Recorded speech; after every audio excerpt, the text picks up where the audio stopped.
March of 2024 dropped the newest LEGO Castle set, which focused on the more peaceful life of medieval times.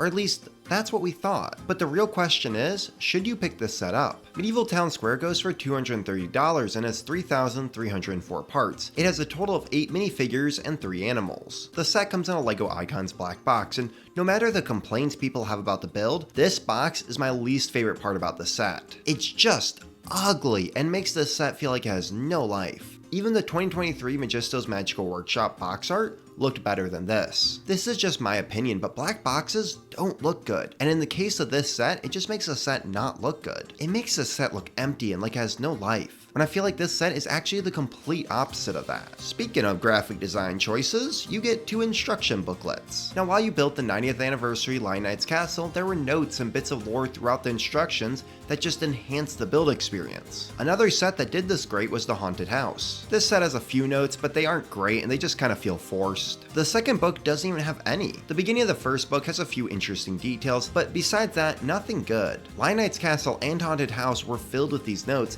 and anytime they popped up, I got excited. They were just something to look forward to in the instruction booklet. A set isn't always about the final build, but also the build experience around it, and this set definitely missed out on a great opportunity. The set comes with a nice variety of figures that help fill out the town. One thing I do like about the figures in the set is each of them have a role, and they're roles we don't usually see in medieval sets. Usually, it's just like a farmer, blacksmith, and maybe an innkeeper. We do still get an innkeeper though. She has a red dress with a new torso print. She uses a hood piece we usually see in Marvel and Ninjago sets. I actually really like how they use this white hood on this figure. I think the overall look is just really good. She reminds me of the female peasant we got in the Lion Knight's castle. Another new female torso came with the carpenter. Her torso is olive green with a belt around the waist. Her hair is the same coiled blonde hair that we got in the Viking village. She has dark brown legs and wields a hammer. The weaver sports a new sand blue torso with dark orange arms. He has a gray beard with wavy hair and dark blue legs. He has scissors and a pouch for his wool to go into. The peasant boy who works in the cheese shop also comes with a new torso. The one thing I like about this torso more than the other new peasant torsos is that the neckline doesn't have a yellow spot. If you like using more realistic skin tones, this torso allows you to do that without hiding the neckline. He also comes with a new hat that was made for the Snow White set. I'm guessing we'll see more civilians use this style of hat in future castle sets. The shieldsmith reused an updated peasant's torso we got in the Lion Knight's castle. Honestly, I was so excited for this torso when it first came out, because I love it when LEGO remakes an old LEGO figure. I'm so happy they reused it for this set because overall it's a great torso with some great colors. She comes with a paintbrush and a palette. Also reused from the Lion Knight's castle is the sergeant. It's the same torso and legs we got in the castle, except this time they added a big bushy mustache. I know some people want an updated cross-axe torso, but it makes sense they brought this figure back for the set. Also, these legs and torso are so well done. I'm really happy to see them again in a set. One of my favorite figures is the Crook, aka the Wolfpack Rogue. Wolfpack was a faction from 1992 and had a small line of 3 sets. So now it's time for old versus new Wolfpack figures. The original Wolfpack torso was brown with the Wolfpack logo. The figures came 2 ways. The first had brown arms, black peasant hood, black pants with red belt, and short black cape. He had a stubble beard and an eye patch. The other style used black arms, light gray pants, brown peasant hood, and red cape. He had a big bushy mustache that went over his stubble beard. The original figures usually used gray crossbows or a short sword and shield. However, the new Wolfpack Rogue uses a pearl dark gray crossbow. He has a long brown cape with a brown hood that covers a stubbly bearded face. On top of dark gray pants, he has an updated Wolfpack torso. It has black fur around the collar and a dark red belt that holds many pouches. And in the center is an updated Wolfpack logo. On top of that, he has back printing, which just continues the belt and collar all the way around. I honestly don't think this is a downgrade when it comes to the Wolfpack faction. The new Wolfpack torso is phenomenal, and I'm glad they gave him a crossbow, which is usually the Wolfpack's weapon of choice. Would it have been nice to get printed legs or for LEGO to bring back the peasant hood and the Wolfpack shield? Yes. But what LEGO gave us wasn't a downgrade and worked really well for the Wolfpack faction. The new figure just adds more variety to the faction. Look, all you really need to make a Wolfpack figure is the Wolfpack crest and a hood. Also, I have a feeling we haven't seen the last of this faction. Let me know in the comments which one is your favorite. Probably the best figure in this set is the tax collector. He has a basic black cape and a quill and book. His torso is purple and drapes down to his legs, which are sand blue. This figure is just so well detailed and definitely a figure that stands out in LEGO Castle. I can't think of many other figures in LEGO Castle that use purple. I know in medieval times purple was an expensive color to make, and was only usually used by people with money. Even so, it's a color I'd love for LEGO to use more in the medieval line. One thing I will say, some people have complained that 2 of the figures reuse torsos we got in the Lion Knight's castle. This doesn't bother me at all, because out of the 8 figures we got, 6 of the torsos are brand new civilian torsos. Honestly, for a bit we've needed more of a variety of peasant torsos, and I'm really glad that the new set, based around peasants, came with many new civilian torso prints. The first instruction book builds a few side builds, a small cart, cheese stall, and a tree. It also builds the first of 2 buildings, which contains a weaver,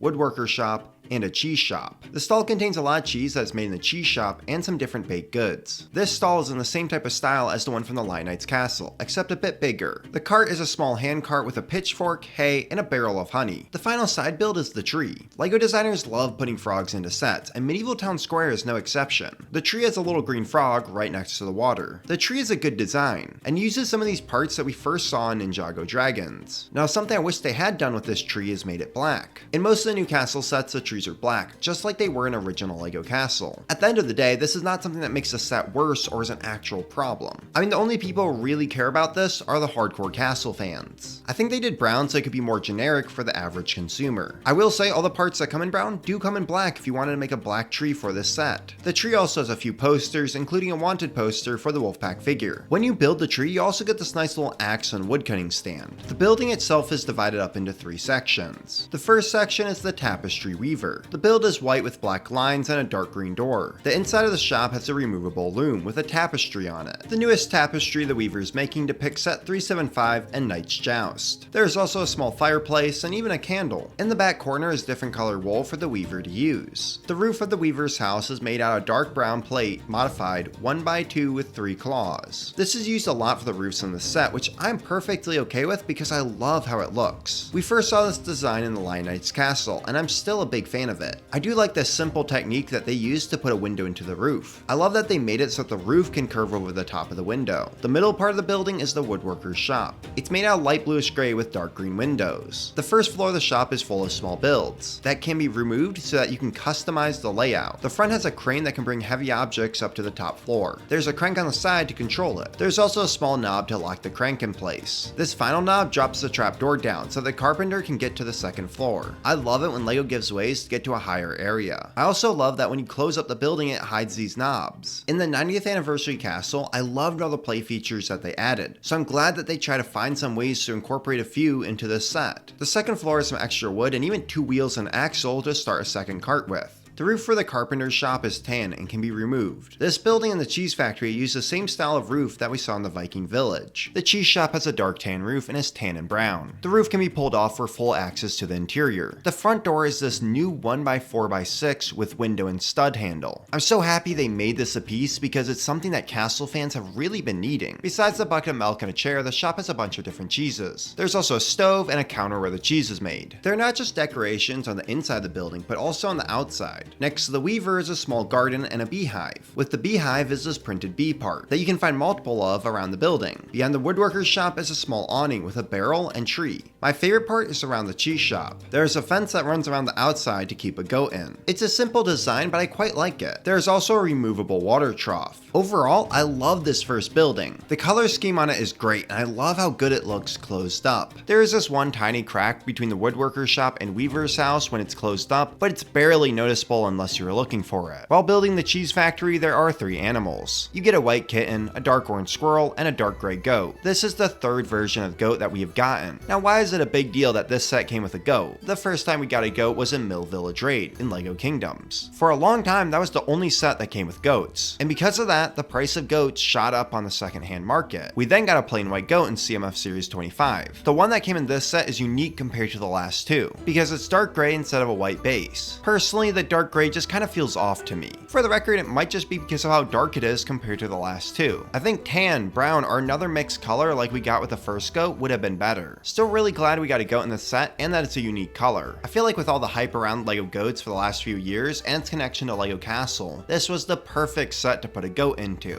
Many have complained about the lack of animals in the set. I completely understand this argument, but for me, it doesn't ruin the set. I will say it does feel like LEGO is gearing up to make a farm set to go with this. I haven't seen any leaks about this, but there are small details in both this and the Lion Knight's castle that make me think this way. I could definitely see a more farm-based set that goes with the village happening, and that one coming with a lot more farm animals, which could be why we didn't get more in this set, because they wanted to focus on a different part of medieval life. Now there are a lot of Easter eggs and bits of lore in this set, but I'm going to talk about them in a separate video. However, a lot of those Easter eggs have come from stickers, which many have complained about. Now I'm not a huge sticker fan, but them being stickers doesn't bother me, because LEGO wouldn't have made those Easter eggs if they were printed. LEGO designers are given a set number of parts they can make each year. Every new color variation, new printing, any new change counts as a new part. This goes for any minifigure part too. The great thing about stickers is it allows the designers to make references to past LEGO themes. LEGO is not going to make a brand new printed part for some small Easter egg to Royal Knights. Now I definitely would want this Beware poster as a printed part so I could go on Pab and buy a ton of them. But for now I'll settle for a fun Easter egg even if it's a sticker. Yes, a lot of Easter eggs are stickers. But let's be honest, if all those stickers had to be printed parts, we'd get only like one Easter egg in a set. If you don't believe me, Brother Brick did a great article about this with LEGO designer Mark Stafford. I'll link it up in the description below. And while you're down there, hit that like button if this review has been helpful, and subscribe for more LEGO Castle reviews. The second building consists of 3 different areas, but unlike the first, it doesn't blend together as well. The front of the building is the Broken Axe Inn. The entrance has a visored helmet with an axe on either side. The bottom of the inn is dark green and brown. The top 2 stories though are olive green and dark tan. Now many people have said they don't like this color combination. It's definitely my least favorite out of all the color combinations in the set, but I don't think it's as bad as everyone makes it out to be. For the top section, the roof does come off, allowing you more access. The roof is the same color as the one in the Lion Knight's castle. I am definitely a big fan of the medium nougat for this style of roof. The inside of the inn is very homey. The first floor consists of a barrel, let's just say it has root beer in it, and a table with a chessboard. There's also a bench with a lute on it. The second floor has to be my favorite. It's a large kitchen that's everything needed to feed the residents of the inn. It's got a stove with a stack of firewood next to it, and a counter with bread and a crab. It's even got a fully cooked turkey hanging from the wall. I also love the fact that there's just a pie cooling on the windowsill. The top floor is the only bedroom in the inn. There's a small nightstand and a bed, but if you pull on the sword, it reveals a secret compartment. This is where the tax collector puts money that he is skimming off the taxes. Now this entire building swings out to make it so you can have an even bigger facade for your village. However, this is where the problems for this building kind of happen. On the side of the building is a staircase that leads up to the second floor and the watchtower. This whole watchtower and staircase design I love because it feels right out of the 90th anniversary castle. I had a lot of good deja vu while building this part. The bottom floor has this great rock work around the outside of it, plus this tree with a bird's nest made out of a beard. Again, would have been great if this tree was black, but again, all these parts do come in black, so you could easily switch them out if you wanted to. The second floor uses red and black walls with a tan roof. This whole thing definitely takes inspiration from the 1986 Guarded Inn set. With the built-in watchtower and the red and black walls, it's definitely very similar. The bottom floor is the shield painter's shop. It's got shields and paintbrushes on the walls, plus paint spots on the floor. There's also this easel with some shields the painter is working on. This is the new Queen shield. This shield is beautiful and a very similar style to the recent Queen we got. I'm gonna be honest with you guys for a second. When I first heard this was the Queen shield, I thought they meant like the shield her troops use. And I'll be honest, I was like kind of iffy about that. To me, the shield is just too fancy for the common soldier. But it makes way more sense that this is her personal shield. It's also a bit weird because they already did design her a new shield. Now, even though I do love this new shield, this is also the first time we've ever gotten an oval shield for the Lion Knights. I do wish they had made a bit more of a generic Lion Knight shield to match the normal soldiers better. I do think making the border and the lion yellow would have just made a better generic shield. Even with all that, I'm still very happy we got a new style of shield, and even though it's a bit more fancy, it's still usable for another shield for your Lion Knight army. The floor above the painter's shop is a room that can either be a part of the inn or where the guard sleeps when he's off duty. I think it's supposed to be a barracks for any soldiers who guard the town. The room consists of a bed, a sword, and a table. Now my problem with this side of the build are in a few areas. Firstly, there is no entrance to the shieldmaker's shop. In a way, this isn't the end of the world, but I would have liked for this to feel like another building a minifigure can enter. My next problem is when you go up to the top of the stairs. There's this gap into the back of the kitchen. This is because the red building is not as long as the inn. Now there are two ways they could have fixed this. First is to make the red building longer and just have the watchtower stick off to the side. Secondly, they could have put a door or wall on either the red building side or in the inside to cover this up. I think a lot of the issues come with the reason the building was designed this way. LEGO was trying to make it so it looked like two separate buildings when it's folded out. This is a cool idea, but I think it would have been better as a single building that could fold out, because I will say olive green on one side and the red on the other isn't great. So how would I fix these issues? Well, first off, I would have just made it one giant inn. I would make the whole building in the red style. I would just get rid of the painter's shop and just extend the bar room to the other side. I would have then added in a bar counter and some more seating. I would make the guards room just another room in the inn. Finally, I would have added a door into the kitchen so that the stair on the side led to the entire second floor. Because as I said earlier, I love it when LEGO makes it so that there's a way to get to a higher level. Now, it wouldn't be hard to make this all a reality, and I do get what the designer was trying to go for here. They wanted to make the town feel bigger when everything is folded out like you could do in the OG medieval village. But even in that set, everything felt like one solid building instead of two buildings cut in half and combined. Okay.